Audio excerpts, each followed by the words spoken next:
Tonight we've got a story that's going to hit you right in the gut. A story about power, abuse, and one woman who refused to back down. Picture this. It's late, just past 11 p.m., on a quiet highway outside Birmingham, Alabama. The road's nearly empty, just a few cars passing by, their headlights glinting off the wet pavement. Streetlights flicker, casting long, eerie shadows. Lieutenant Commander Renee Dawson is behind the wheel, driving home after a long day. She's been on the road for about 2 hours, fingers tapping lightly on the steering wheel, humming along to some smooth jazz flowing through the speakers. She's not in her Navy uniform, just a black sweater, jeans, hair pulled back. She blends in, or so she thinks. Then, out of nowhere, she spots those flashing red and blue lights in her rearview mirror. Her stomach tightens, not from fear, but from exhaustion. Renee's been in the military long enough to know how these moments can go. She signals, pulls over to the shoulder, and parks. Hands stay on the wheel, visible, just like she was trained. Deep breath. She's ready for whatever comes next. A white patrol car pulls up behind her. The officer takes his sweet time getting out, his heavy boots scraping the asphalt as he finally approaches. One hand's on his belt, the other gripping a flashlight that flicks on, glaring into her car. Through the side mirror, she catches the name on his badge, Briggs. No hello, no good evening, just a flat, impatient license and registration. Renee meets his eyes in the mirror, calm as ever, and reaches slowly for her documents in the glove compartment. "Was I speeding, officer?" she asks, her voice steady, polite. Briggs doesn't answer right away. He takes her papers, holding them just out of reach, giving her car a slow once-over. "Taillights out," he says finally. Renee frowns. That can't be right. She knows her car was checked recently. Briggs snaps his head toward her. "You arguing with me?" His tone shifts, sharp and loaded. A tense silence hangs between them. Renee feels it, that moment where the air thickens, where power and resistance collide, and one side expects the other to fold. She's been here before, not on this exact highway, but in moments like it. Years in the Navy, briefings on bases overseas, training exercises, they all taught her how to handle situations where someone thinks they hold all the cards. She knows her rights, but she also knows pushing too hard can escalate things fast. "I'm just saying," she replies, keeping her voice even. "My tail lights were checked a few weeks ago, but if there's an issue, I'll get it fixed." Briggs cuts her off, his voice cold. "Step out of the car." Renee exhales slowly. She glances at the empty road ahead. No witnesses. Her fingers tap the wheel once, then she reaches for the door handle. "Mind telling me why?" she asks, still calm. Briggs tilts his head, a smirk creeping across his face. "Because I said so." She lets that sit for a second, unbuckles her seatbelt, and steps out into the cool night air. Her posture's relaxed, but deliberate. She's not looking for trouble, but she's not about to be pushed around either. Briggs steps back, eyeing her up and down, sizing her up like he's deciding how far he can take this. "Turn around, hands on the car," he orders. This time, Renee pauses. "For what reason?" she asks. His smirk vanishes, replaced by a flash of annoyance. He steps closer. "You resisting?" Renee holds her ground, her voice low but firm. "No, I'm asking a question." Something flickers in his eyes, irritation, maybe amusement. Then, without warning, he reaches for his radio. "Got a non-compliant driver here," he mutters, then louder, "Turn around." Her pulse picks up, but her face stays neutral. "Officer, I need you to understand something," she says, her tone steady. "I know exactly what I'm allowed to do, and I know exactly what you can't do." Briggs doesn't like that. His jaw tightens. "You're under arrest," he snaps, reaching for her wrist. Renee steps back just enough to avoid his grip. Under arrest for what? She asks, her voice sharp now. He pulls out his cuffs. For obstructing an officer. Renee's military training kicks in. Steady heartbeat, even breathing. She knows her options. Comply and fight this later, or push back and risk things spiraling. She's not about to become another statistic. With slow, deliberate movements, she turns and places her hands on the roof of her car. The metal's cold against her palms. Briggs doesn't hesitate, yanking her arms behind her back and snapping the cuffs on way too tight. He shoves her toward his patrol car. "You don't know what you're doing," she murmurs. Briggs chuckles, pushing her into the back seat. "Lady, I know exactly what I'm doing." But he doesn't, not even close. The patrol car's hard plastic seat digs into her back as Renee sits still, wrists burning from the cuffs. She keeps her breathing measured, her face calm. The door slams shut, sealing her in. Outside, Briggs struts back to his car, muttering into his radio. Renee glances at the partition between her and the front seat, catching her reflection. Composed, unshaken, but something simmering beneath the surface. She's faced combat drills, high-stakes operations, interrogations in foreign territories. This question mark. This is different. This is a man with a badge, drunk on power, thinking he's untouchable. Minutes pass, 5, then 10. She shifts slightly, testing the cuffs. They're too tight, deliberately so. The driver's door swings open, and Briggs slides in, whistling like he's enjoying himself. "Well, well," he mutters, buckling his seatbelt, "let's take a little ride." He throws the car into gear, pulling back onto the highway. The red and blue lights flash, painting the road behind them. Renee stays silent, watching the reflections in the side mirrors.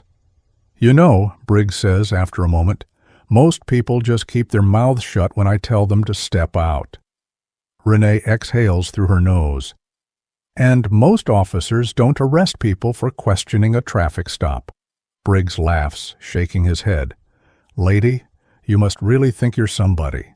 She meets his eyes through the glass. "I don't think. I know." That shuts him up for a second. His knuckles tighten on the wheel, a flicker of irritation breaking through his smug demeanor. "You military?" he asks, his tone shifting slightly. She doesn't answer. "Yeah, I figured," he goes on, smirking again. "Got that attitude, that above-the-law vibe. Bet you thought I'd back off if you threw that around, huh?" Renee stays quiet. "Shame," he muses. "If you just kept your mouth shut, we could have avoided all this." Her jaw tightens, the audacity of him, acting like his actions are her fault. The police station comes into view, a squat gray brick building off the main road. The parking lot's mostly empty, typical for late-night processing. Renee's the only guest, for now. Briggs pulls into a reserved spot, kills the engine, and turns to her through the partition. "Gotta say," he murmurs, "I do love when they make it easy." Before she can respond, he's out, slamming the door. A second later, he yanks her door open. "Let's go." The cuffs bite into her wrists as she steps out.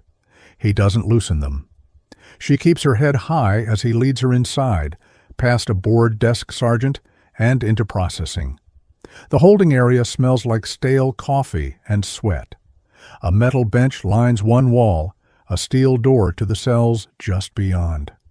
Briggs uncuffs her just long enough for fingerprints and a mugshot, then grabs her wrist again, leading her to a cell. "You think you're smart, huh?" he mutters. Renee glances at him. "I don't have to think." His grip tightens, clearly rattled. "Enjoy your stay," he sneers, shoving her toward the cell. Renee catches herself before stumbling, turning to watch the metal bars slide shut. Briggs smirks, tapping the bars lightly before walking away. The lock clicks. Renee takes a slow breath and sinks onto the bench. One night. That's all it'll take, because Briggs has no idea who he's dealing with. The cell was cold, the metal bench biting through Renee's jeans. She rolled her shoulders, shaking off the stiffness creeping in. The faint smell of sweat and disinfectant hung in the air, and a single flickering light buzzed overhead. She'd been in worse spots, desert outposts, cramped ships, places where danger wasn't just a possibility, but a guarantee. This question, Mark, this was nothing. But that didn't mean she wasn't pissed. Through the bars, she could hear the low hum of officers chatting at the front desk, the rustle of paperwork, the clink of a coffee mug. She exhaled slowly, centering herself. Control the breath, control the mind. Basic Training 101. Then she heard those heavy footsteps. She didn't need to see him to know it was Briggs. His walk had that same cocky rhythm, like he owned the whole damn station. He appeared in front of her cell, arms crossed, that smirk still plastered on his face. "Comfy?" he asked, leaning forward slightly. Renee didn't bite. She just stared back, her expression flat. He tilted his head, stepping closer to the bars. "You know, if you'd just played nice, you wouldn't be sitting here right now." Renee let a small, deliberate smile curl her lips. "Oh, I'm exactly where I need to be." That threw him off. His smirk faltered just for a second, and she caught it, a flicker of doubt in his eyes. He covered it quick, scoffing and glancing around the empty holding area. "No one's coming for you tonight, lady," he said, shrugging. "Guess you'll have plenty of time to rethink that attitude." She didn't flinch, didn't move, just watched him. Briggs leaned in a little closer, lowering his voice. "See, here's the thing. People like you always think the rules don't apply. You think a little confidence is going to get you out of trouble." He paused, waiting for her to react. She didn't. Let him talk. Let him dig his own grave. Because Renee knew something he didn't. This wasn't going to end the way he thought. Right then, another officer approached from the hallway. A younger guy, late 20s, standard-issue uniform, holding a clipboard. His voice carried a hint of nerves. Sergeant? We got a call?" Briggs barely glanced at him, still focused on Renee. "And?" he snapped. The younger officer shifted on his feet, hesitating. "I think you need to see this." Briggs frowned, gave Renee one last hard look, then stepped away. She leaned back, listening. The conversation was hushed, but she caught fragments, something about a lawyer, a call from higher up, questions about why she was being held. Briggs's voice dropped, sharp and irritated. The younger officer stammered a response, but whatever he said didn't go over well. Heavy footsteps again. Briggs stormed back, his jaw tight, hands clenched into fists. The smirk was gone. "What the hell did you do?" he demanded, glaring at her through the bars. Renee leaned forward, resting her elbows on her knees, her voice calm but pointed. "I didn't do anything, but people talk, and some of us have friends in very high places." His face darkened. You could see it sinking in, the realization that he wasn't calling the shots anymore. He turned on his heel, muttering under his breath, and disappeared down the hallway. Renee exhaled, settling back against the wall. It wouldn't be long now. When the truth came out, Briggs was going to wish he'd never pulled her over. The next morning, the courthouse was a different kind of battleground.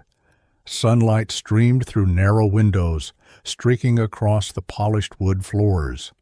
The air was crisp, almost too cold if you sat still too long. Renee stood near the defendant's table, no cuffs, no jumpsuit, just a sharp navy blazer and a simple blouse. Her presence filled the room, calm but unyielding. Beside her, her attorney, Carla Whitman, flipped through papers with the precision of a surgeon. No small talk, no wasted moves. Renee respected that. The heavy wooden doors at the back swung open, and in walked Briggs. He still carried himself like he owned the place, shoulders squared, chin up, but there was a crack in his armor. His steps were stiffer, his expression less certain. Renee caught his eye for a split second. He looked away. Good. The judge, Alan Kirkland, an older man with a tired look in his eyes, settled in behind the bench. He adjusted his glasses, glanced at the case files, and sighed. "All right, let's get to it." The prosecutor, a middle-aged guy with neatly combed hair, cleared his throat. "Your Honor, we have reason to believe Lieutenant Commander Renee Dawson was unlawfully detained without probable cause. Furthermore, new information suggests a pattern of misconduct involving the arresting officer, Sergeant Daniel Briggs." A murmur rippled through the courtroom. Briggs shifted in his seat, his jaw clenching. Judge Kirkland peered over his glasses. "Sergeant Briggs, care to explain?" Briggs leaned forward, clearing his throat, but you could tell he was rattled. "Your Honor, the defendant was uncooperative during a routine traffic stop." The prosecutor cut in, sharp. "Uncooperative?" He lifted a document from the table. "Lieutenant Commander Dawson's record shows a distinguished military career, Naval Academy graduate, multiple commendations, no criminal history, no outstanding citations. Are you telling me she was such a threat you had to arrest her over a broken taillight?" Briggs opened his mouth, then closed it. The silence was deafening. The prosecutor kept going, flipping through his papers. "Additionally, an internal review of your arrest history shows a disproportionate number of traffic stops involving black drivers in this district." The murmurs in the room got louder. Briggs's face turned red. Judge Kirkland set his file down, his expression grim. "Sergeant, I don't like what I'm hearing." Briggs crossed his arms, defensive now. She resisted. The prosecutor raised an eyebrow. "The body cam footage says otherwise." Another wave of noise rolled through the courtroom. Briggs glanced at the judge, his confidence crumbling. "I was following standard procedure," he insisted. Kirkland wasn't having it. He nodded to the bailiff. "Let's play the footage." A screen lowered at the front of the room. The video started. Briggs barking orders, Renee's calm responses, the unnecessary escalation, the way he tightened the cuffs with that smug look. Renee didn't need to watch. She'd lived it. When the footage ended, the room was dead silent. Judge Kirkland leaned forward, steepling his fingers. "Sergeant Briggs, you violated protocol. You conducted an unlawful arrest, and you failed to report the full details in your initial statement." Briggs opened his mouth to protest, but the judge cut him off. "The charges against Lieutenant Commander Dawson are hereby dismissed." His gavel came down, sharp and final. "And I strongly suggest an internal investigation into Sergeant Briggs's conduct." The tension in the room snapped like a rubber band. Briggs looked like he'd been hit by a truck, face flushed, fists clenched. Renee exhaled slowly, her composure never wavering. She'd known this was coming. As she gathered her things, she glanced at Briggs one last time. Their eyes met. No words needed. She'd won, and he knew it. Briggs stormed out, his heavy footsteps echoing down the hallway. He could feel the stares, other officers, court staff, even reporters who'd caught wind of the case. He wasn't used to this. He was used to being the one in control, the one who got respect or fear. But now, that power was slipping away. Briggs stormed down the courthouse hallway, his boots pounding the polished floor. The weight of everyone's eyes, court staff, other officers, even a few reporters who'd shown up, burned into him. This wasn't how things were supposed to go. He was used to walking into rooms and owning them, getting respect or at least fear. But now he felt like the ground was crumbling under him. His jaw was locked tight, his fists clenched so hard his knuckles were white. He wanted to hit something, anything, to feel in control again. "Sergeant Briggs!" A sharp voice sliced through the hallway chatter. He froze, turning slowly. Chief Eldon Baker stood there, arms crossed, his face unreadable. Baker was a legend in the department, 30 years on the force, a man whose word could make or break careers. Briggs straightened, trying to pull himself together. "Sir," he said, his voice tighter than he meant it to be. Baker studied him for a long moment, then gave a curt nod toward a private office nearby. "With me." The second the door clicked shut, Baker's calm cracked. "What the hell were you thinking?" he demanded, his voice low but cutting. Briggs exhaled sharply, his defenses up. "I was doing my job." Baker scoffed, tossing a thick file onto the desk. It landed with a heavy thud. "Your job? That's not what it looks like from here." He jabbed a finger at the file. "Body cam footage, your arrest history, and the fact you didn't even know who you were arresting." Briggs's nostrils flared. "What's that got to do with anything?" Baker leaned forward, his voice dropping to a dangerous quiet. "Everything. This wasn't some random woman off the street. This was a high-ranking Navy officer, Briggs. You think this is just going to vanish?" Briggs looked away, grinding his teeth. "She was disrespectful. She questioned me." Baker cut him off, sharp. "That's not a crime." Briggs scoffed, shaking his head. "You don't get it. People like that." Baker's eyes narrowed. "People like what?" The room went dead silent. Briggs swallowed hard, his mouth suddenly dry. He didn't answer. Baker sighed, rubbing his forehead like he was trying to hold back a headache. "The DA's reviewing every single one of your cases from the past 5 years. You've been flagged for racial profiling, and you better believe this department isn't going down with you." Briggs's stomach twisted. "What's that mean?" Baker straightened, his voice cold and final. "It means you're on immediate suspension, effective now. Internal Affairs is investigating, and if they find what I think they will, your career's done." The words hit like a sledgehammer. Briggs's face burned, his mind racing. Suspension? Investigation? This was bullshit. Baker held up a hand before Briggs could argue.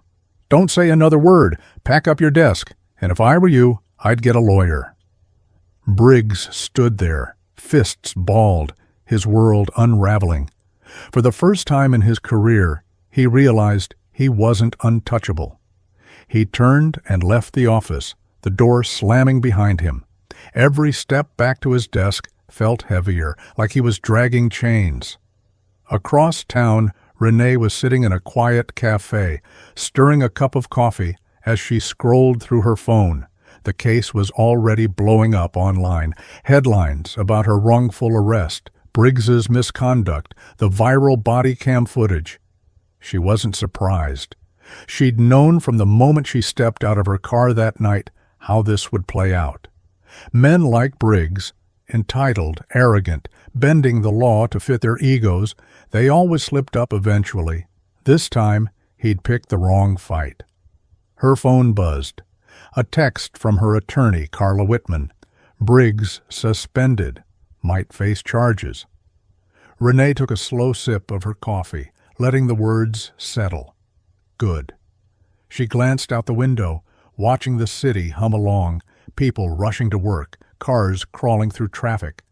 The fight wasn't over, not for her, not for the countless others Briggs had likely targeted before. But today was a win. The cafe door jingled as someone walked in, but Renee barely noticed. Her mind was already moving forward, piecing together what came next.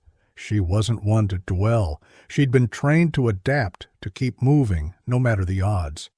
Her phone buzzed again, this time a call from a number she knew well. She sighed, then answered. "Captain," she greeted, her voice steady. "Lieutenant Commander," the familiar voice replied. "I assume you've seen the news?" Renee leaned back in her chair. "I have." A brief pause. "And how you holding up?" the captain asked. Renee glanced at her reflection in the window, calm, composed, no cracks in her armor. "I feel like I did exactly what I was supposed to do," she said.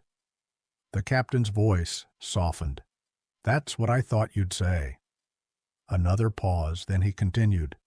"The Department of Defense is taking interest in your case. Don't be surprised if they ask you to speak on it." Renee exhaled through her nose. "Not sure I'm interested in being a headline." The captain chuckled. You already are. And whether you like it or not, what happened to you is bigger than just you." She knew he was right. Briggs wasn't a one-off.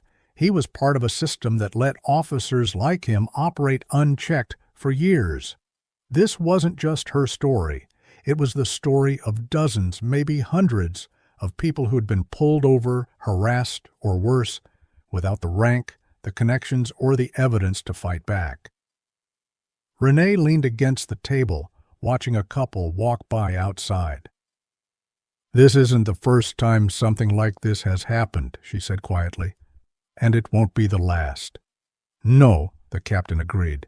"But it's the first time Briggs is facing consequences, and that's because you didn't back down." Those words hit deep. Renee closed her eyes for a second, letting them sink in. She hadn't backed down. Not when Briggs pulled her over, not when he tried to intimidate her, not when those cuffs bit into her wrists, not even when she sat in that cell, knowing the deck was stacked against her. She'd stayed steady, and now she'd won. The captain cleared his throat. "One last thing. You might get a call from the mayor's office." Renee's eyebrows shot up. "Oh," he laughed. "Seems they want to recognize you for handling this with professionalism and grace." She smirked, shaking her head. "That's ironic." The captain chuckled again. "You gonna accept it?" Renee thought for a moment, then shrugged. "I'll think about it." She ended the call and slipped her phone into her pocket. Across the street, a mom was walking with her young son, his little hand wrapped around hers. He was laughing, carefree, full of life. Renee watched them for a beat, her expression softening. She'd fought for herself, sure, but she'd also fought for him, for every black kid who deserved to grow up in a world where badges didn't double as weapons. She took a deep breath, then stood, leaving her empty coffee cup on the table.